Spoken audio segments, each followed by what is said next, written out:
Shalom Beberajá. Vamos a continuar con el ciclo de lectura y estudio de la Torá en nuestro año 5785 para allá a Shavua Zav. Y dice así: Vaidaber Hashem el Moshe lemor, sale la rombelvanay lemor, sotorah holachi olam, mokeda ala mizbeah kol halayla davoker, vaya mizbeah tukad bo. Habló Hashem a Moshe diciendo, ordena a Aarón y a sus hijos diciendo, esta es la ley de la ofrenda de elevación. Es la ofrenda de elevación que permanece sobre la llama, sobre el altar toda la noche hasta la mañana. Y el fuego del altar deberá seguir flameando sobre él mismo. Y esta es una de las cuestiones interesantes que estamos viendo aquí, ordénale. Y es que no todas las mitzvot de la Torá te dicen que te ordenan. Y hay determinadas mitzvot en las cuales sí te dicen, pero en la mayoría no te dicen que te ordenan hacer algo. Y esto viene a partir de que nuestros sabios dicen de que cuando aparece la palabra Zav aquí, que significa que te ordena a Aarón y a sus hijos sobre esta mitzvah en especial, es porque hay un costo en el bolsillo como tal de la persona. O sea, todo lo que tiene un costo como tal, ahí va a traer en el tal, el ordena como tal, y es una de las explicaciones que dan nuestros sabios. Y esto se debe a que la persona mayoritariamente no gasta con el cerebro, o sea, con la cabeza, sino que gasta con el corazón. Y esto es por lo que un buen vendedor puede vender una mercancía que no es la mejor mercancía, se pudiera decir, pero con carisma y con una personalidad magnética, puede en cierta medida vender y hacerte creer a ti que tú estás comprando lo mejor, cuando en realidad no es así. Sin embargo, existen personas que por el otro lado pueden tener la mejor mercancía, anillos de oro, cosas a muy buen precio, con una calidad excelente, pero que no tienen magnetismo, que no tienen carisma, que no saben vender y que por lo tanto, aunque tienen buen producto, tienen buenos precios, no venden. Porque sencillamente no tienen la conexión con el cliente. Existe una conexión entre lo que es un vendedor y lo que es un cliente. Y esa conexión está en el corazón del cliente. Porque los clientes y las personas así gastan generalmente por el corazón, por el sentimiento de las cosas. Y esto es una de las cuestiones que es el primer impulso. O sea, comprar por emoción. Después viene un segundo impulso en que la persona analiza entonces si es conveniente o no, si el precio es bueno o no. Pero el primer impulso siempre es el corazón, es la pasión, es la cuestión esta que lo da la emoción de tener estas cuestiones. Y entonces hay personas que acostumbran, por ejemplo, a comprar en un momento determinado de la vida. ¿Cuánto? Cuando viajan. Cuando están de viaje, que están contentos, que están de fiesta, porque están viajando, porque están conociendo, porque están yendo a un determinado lugar, entonces se emocionan y a partir de esa emoción compran lo que jamás comprarían, aunque sea más barato, en el país donde viven. Y eso también es un producto como tal del corazón, o sea, una de las cuestiones de que se compra con el corazón. Nuestros sabios hicieron un amplio análisis de esto. Y en la Gemara está escrito de que no mandes a la señora a comprar en un mercado en un día de ayuno. Ahora la pregunta es ¿por qué? Y dicen nuestros sabios, porque va a comprar 3 veces más que lo que compraría normalmente si no fuera ayuno. ¿Por qué? Porque se compra con el corazón. Va a estar pensando que ese día es de ayuno, mira eso, tengo apetito, tengo que ver, mira cómo está esto y yo quisiera tener y entonces ahora tengo ansiedad y compra más que lo que debía comprar. Y esto es una de las cuestiones interesantes. ¿Cómo hacer de que una misvá se vea por lo que realmente vale, por lo que realmente importa, más allá de todo lo que se utiliza para embellecer la misvá en cuestión? Y esto es algo interesante, tiene que ver mucho con los bar mitzvah. Por ejemplo, en un bar mitzvah que se prepara el muchacho para su fiesta, para su ceremonia, para su servicio religioso, para todas estas cosas, hay que tener un poco de la Shon Zeruf, de que hay que explicarle a las personas que tienen que gastar en cuestiones que sean cosas de la Shen, o sea, cuestiones que sean para servir a Shen, que sean sagradas para Shen. Y esto es un ejemplo. Hay gente en un bar mitzvah que dice, no, voy a comprar el traje más caro, voy a buscar el salón más caro, voy a buscar el buffet más caro. Y entonces, a la hora de comprar el tefilín, dice, no, el tefilín tiene que ser el más barato. Tefilín no tan importante, Hasbashalom Bambinan. El tefilín, algo más sencillo. El talí tampoco, no tan buen talí, no, ese de poliéster más barato, aquel que está allí, que no es tan caro, y entonces buscan cosas que no son de la calidad máxima, y son elementos en los cuales no solamente cuando ocurre el bar mitzvah, sino que después del bar mitzvah, ¿qué es lo que va a seguir usando todos los días ese muchacho de bar mitzvah? El talí y el tefilín. Esas son las cuestiones que él va, a partir de que hace bar mitzvah, él va a usarla diariamente. Entonces va a comprar lo más barato, que es lo que es la mitzvah de verdad. Porque ¿para qué realiza bar mitzvah? ¿Qué es lo que se está conmemorando? Llega a la mayoría de edad. Ah, bueno, si llega a la mayoría de edad, ¿qué tiene que cumplir? Mitzvah de talí y tefilín. Entonces, lo que tú estás celebrando es lo que menos tú gastas. En lo que tú deberías gastar. Y entonces es lo que no gastas en eso. Y esto es una de las cuestiones de la forma de pensamiento de las personas.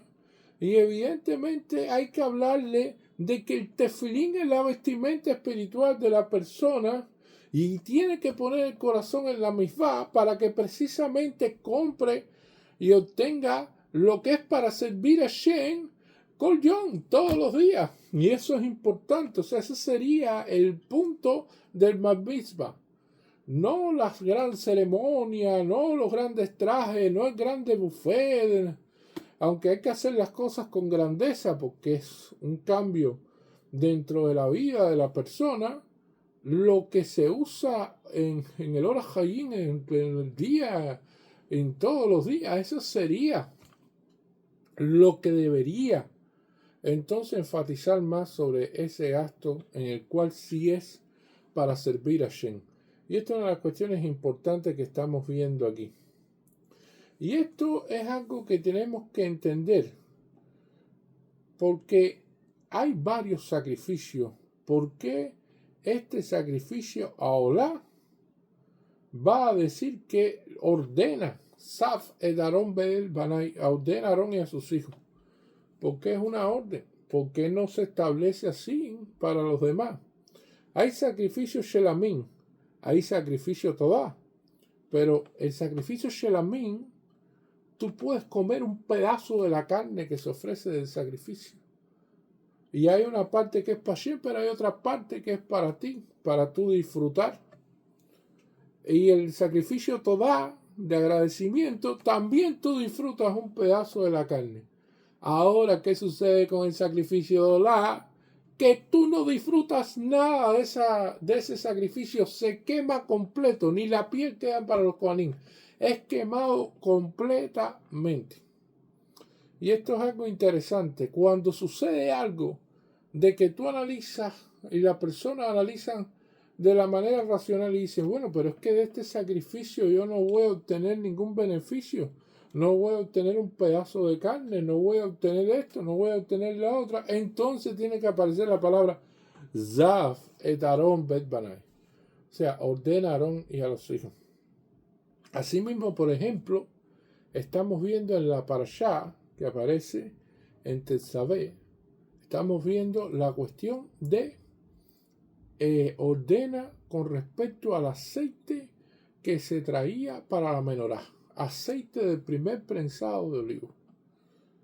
Y también aparece que te ordenan ahí, y ahora es la misma razón por la cual te ordenan olá, porque el aceite, ¿qué sacrificio tú vas a obtener? O sea, de esta cuestión, ¿qué beneficio tú vas a obtener cuando ese aceite se va a quemar completo en la menorá? Si es una botella de aceite de oliva en el cual tú lo vas a utilizar para una sudah mitzvah dentro de allí de tu casa o del Bekenés, entonces tú dices, bueno, entonces sí, porque mira, vamos a comer aceite de oliva, pero algo que se va a quemar completamente en la menorá del templo, entonces dice la Torá, ordena, o sea, comanda, para que no quede en un segundo plano, no es una orden directa de Hashem. Porque si no va a quedar en un segundo plano, las personas van a decir, no, pero espérate que esto, porque imagínate tú, este aceite, el primer pensado, súper caro, ¿qué vamos a hacer? Y así sucede. Yo reflexionaba sobre la misvá de encender las velas de Hanukkah. La mejor forma de hacerlo, la forma más elevada para aquellos que pueden, es encenderla con aceite de oliva, puro, extra virgen, especial para Hanukkah, con la llama más que esté más viva, que dé mayor resplandor, que dé, se puede decir, la iluminación mejor. ¿Y cuánta gente que lo pueden hacer con aceite lo hacen con vela? Porque cuesta y se quema completo ese aceite y después qué beneficio hay. Entonces, eso es una misvá, ella viene a ser de Rabanán, pero esta misvá oraita, estas entonces sí hay que cumplirla como Hashem lo dice aquí, que ordena a Aarón y a sus hijos. Y esta es una de las cuestiones fundamentales que estamos viendo aquí. Y esto viene a través de otras explicaciones que se dan a través del Pirush Jonathan, que Jonathan Ben Uziel establece que el sacrificio de Olá va a dar un tipo de expiación que va más allá de las cuestiones de lo que tú hiciste, sino más bien de lo que tú pensaste. Porque no es, según lo que él establece, no es solamente la cuestión de realizar un pecado, sino el pensamiento. Muchas veces el pensamiento constituye en sí una acción negativa. Y entonces, debido a eso, la persona con el sacrificio de Olá podía eliminar, se pudiera decir, y hacer en todo el proceso de expiación por los pensamientos negativos que podía tener. Por ejemplo, con respecto a Avodah Zarah, de lo que es idolatría. Y es una de las cuestiones interesantes de cómo alguien que pensó Hasbashalom Baminan en idolatría, entonces podía a través de un sacrificio Olá que no tenía ningún beneficio, a través de este sacrificio que se quemaba durante toda la noche hasta la mañana, obtener como tal la expiación por esta cuestión. Y el Kelly Yakan nos dice, hay que ser zeruf, o sea, hay que ser ágil en esto. Hay gente que dice que siempre está cansado, que andan cansados, que viven cansados, que si es por la mañana se sienten cansados, si es por la tarde también, si es por la noche también, los fines de semana también, el primer día de la semana también. Hay gente que vive de un cansancio eterno. Y entonces esas personas que siempre están así, evidentemente va a ser un problema porque ellos aquí, cuando se establece este sacrificio, están hablando de que deben moverse en todas estas cosas, Aarón y sus hijos, y que deben tener agilidad, porque esto hay que quemarlo toda la noche hasta la mañana. Cuando se trata de esta misvá no se puede parar. Tú no puedes decir, no, estoy cansado, no, estoy agotado, ahora quemar todo esto, los Kohanim, quemando todo el sacrificio de la noche hasta la mañana. Y esto es una de las cuestiones interesantes que estamos viendo aquí en el pensamiento como tal y en el actual. Por supuesto, dentro de las tribus de Israel habían dos tribus que eran ágiles. La tribu de Naftalí, se conoce la historia, y la tribu de Leví. De la tribu de Leví, los Coanim son serifín gen, o sea, son personas muy ágiles. Los Coanim son los más rápidos dentro de todo el pueblo de Israel, los más ágiles en todos los sentidos. Y entonces, por eso es que se le puede ordenar y se le puede enfatizar y se le puede decir de que tienen que apurarse. Porque en Mezarzim, en lo Mezarzim. O sea, no vayan a apurar a aquellos que no se apuran. Esto que suena así como si fuera un trabalengua, no lo es. Significa que todas las personas en las cuales usted puede apurar son aquellas en las cuales viven de manera apurada. Son aquellas que están preparadas para ir a una velocidad superior. Si usted trata de apurar a alguien que es lento, va a ir más lento. No lo apure, porque no va a lograr que aumente su velocidad. Al contrario, se va a parar a pensar que por qué lo están apurando. Entonces, esto es una de las cuestiones fundamentales que podemos ver en la vida con respecto a este pasaje. Generalmente, como experiencia que nos da la Torá de esto, es que cuando usted vaya a buscar a alguien para resolver algún problema, algún trabajo especializado que tengan que hacerle, por ejemplo, un mecánico de cualquier cosa, sea de carro, sea de refrigeración, sea de lo que, de cualquier especialidad, tiene que buscar a la persona que siempre está agitada y que no tiene tiempo. Aquella persona que le timbra el celular en todo momento, que lo están llamando de todos lados, que tiene muchos compromisos, que se ve que está bastante cargado de trabajo, a ese que hay que llamar. Y ese que está apurado en todo momento, que anda agitado, que tiene tantos compromisos, que tiene tantas cosas que hacer, que ya no da abasto casi, ese es el que le va a resolver su problema. Porque es la persona que está preparada, la que no está cansada, la que puede manejar muchísimos clientes, la que las personas oyen una buena referencia y por eso lo están llamando constantemente al celular, la persona que sí puede resolver, de la persona que sí puede hacerle un buen servicio. Ahora, la otra persona que anda siempre cansada, que nadie lo llama, que sencillamente está tranquila ahí, que prácticamente no tiene trabajo, ni lo apure, que no se le va a resolver nada. Él va a su estilo, a su forma, y lo que salga de ahí es lo que salió. Ahí no hay forma de resolver eso. Y esto tiene que ver, si tú tienes un empleado lento y tú le dices que mueve unas cajas de un punto A a un punto B, y pasan 2 horas y no movió las cajas, si tú le vuelves a decir que por favor que mueva las cajas, que ya yo te lo había dicho hace 2 horas, el empleado te va a decir, pero bueno, ¿y por qué me está diciendo esto a mí? Y entonces él, que es una persona lenta, va a empezar a pensar, bueno, ¿y qué fue lo que yo hice? Porque si él me dijo, pero yo estaba en otra cosa, pero no sé qué, y entonces va a estar pensando que por qué lo están requiriendo, entonces más lento va a ir. O sea que eso no es una cosa que tenga solución. Las personas tienen que conocerse a sí mismos. ¿A quién va a apurar Moshe Rabbeinu? A los Kohanim. ¿Por qué? Porque son personas que pueden apurarse.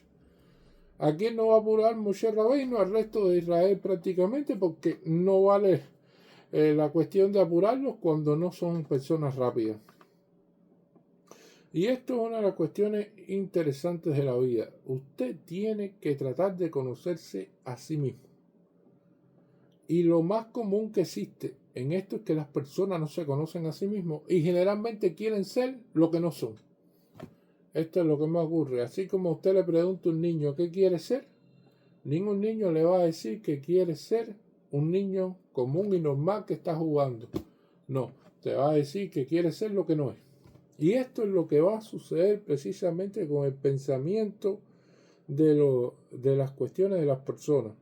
Moshe no le dice al pueblo que se apure, al pueblo de Israel.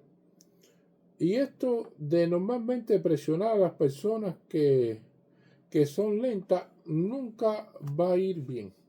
Generalmente las personas no llegan a conocerse en lo que son buenos y se tratan de desarrollar en lo que no pueden desarrollarse, porque no tienen las habilidades, no fueron bendecidos con eso. Y eso lo vamos a ver mucho. Personas que son buenos en algo, pero que ese algo dicen, bueno, ya eso él lo resolvió, ya esto puedo leer esto, puedo hacer esto, está bien. Entonces esto que yo no sé es lo que yo quiero estudiar. Y entonces al final en lo que es bueno no lo estudió. Y no lo profundizó y no se hizo mejor.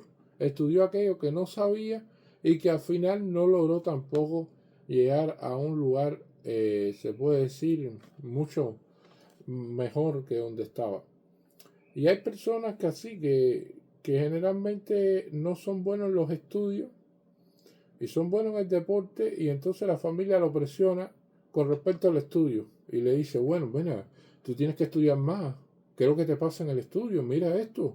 Y entonces en lo que es el deporte, que es donde debería desarrollarse, donde debería la familia apoyarlo, no, eso ya tú lo manejas bien, eso no tiene problema. No vamos a hablar de deporte, vamos a hablar del estudio, que entonces tú tienes problemas aquí. Y entonces generalmente se trata de desarrollar aquella parte que normalmente no se le da bien. Y esto es importante que se conozcan las personas a sí mismos. Esto va a ser llamado, esta misvá aolá, como Torah aolá. Como aquí te dice, Zat et Aarón belvanay lemor sot Torah aolá. Esta es la ofrenda de elevación, es la ofrenda de elevación que permanece sobre la llama. No todas las misvá que se estudian son Torah aolá. O sea, no todo llega a tener la palabra Torah adelante. Esto tiene, por supuesto, una connotación. No hay palabra de más ni de menos en la Torah. Lo que nos quiere decir esto, en una de las explicaciones que nos da el Midrash, es que aquella persona que estudia los sacrificios, aquella persona que se sienta a estudiar esto, es como si estuviera ofreciendo un sacrificio. Y esto es bien importante. ¿Por qué? Porque no existe el templo de Jerusalén. No existe el Beit HaMikdash en estos momentos. Y al no existir el Beit HaMikdash, entonces no se puede hacer esto de una manera física. No se pueden ofrecer estos sacrificios de manera física, pero sí se pueden ofrecer de manera espiritual. Cuando una persona estudia los sacrificios y sabe lo que debe hacerse en cada sacrificio, y realmente estos se están preparando en estas cuestiones, esto significa que es como si hubieran hecho los sacrificios, como si estuviera el templo funcionando. Y esto es realmente importante, por lo que significa y por el legado y por la cuestión del know-how, o sea, del conocimiento, para cuando tengamos Bezrat Hashem pronto el Beit HaMikdash con nosotros, con Moshiach Tzidkeinu, nuestro Beit HaMikdash, sepamos lo que tenemos que hacer en el templo. A esa hora no vamos a tomar la Torah a estudiar a ver, no, ya sabemos lo que hay que hacer. Bezrat Hashem, que pronto llegue Moshiach, que tengamos entonces nuestro Beit HaMikdash. Amén, Yehi Ratzon. Muchas gracias.